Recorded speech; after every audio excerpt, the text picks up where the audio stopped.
ద్రుపదో ద్రౌపదేయాశ్చ సర్వతః పృథివీపతే సౌభద్రశ్చ మహాబాహుః శంఖాన్ దద్ముః పృథక్ పృథక్. ద్రుపదో ద్రౌపదేయాశ్చ సర్వతః పృథివీపతే సౌభద్రశ్చ మహాబాహుః శంఖాన్ దద్ముః పృథక్ పృథక్. హే మహారాజా ధృతరాష్ట్ర, ద్రుపద మహారాజు, ద్రౌపదీ తనయులు 5 మరియు భుజబల సంపన్నుడగు అభిమన్యు కుమారుడు ఇట్లందరూ అన్ని వైపుల నుండి ఒకరి తర్వాత వేరొకరు వేరువేరుగా తమ శంఖములను పూరించిరి. ఎంత క్రమశిక్షణ వారిలో ఉన్నదో కదా.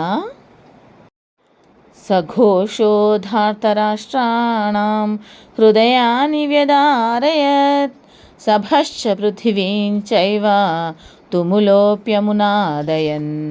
సఘోషో ధార్తరాష్ట్రాణం హృదయాని వ్యదారయత్ సభశ్చ పృథివీం చైవ తుములోవ్యమునాదయన్. ఓ రాజా, పాండవులూదిన శంఖనాదములు పెద్ద సంకీర్ణ ధ్వనిగా భూమి ఆకాశములను దద్దరిల్ల చేసినవి. దానిని విని నీ కుమారుల యొక్క కౌరవసేనలోని ఇతరులందరి యొక్క హృదయములు వ్రక్కలైపోయినవి.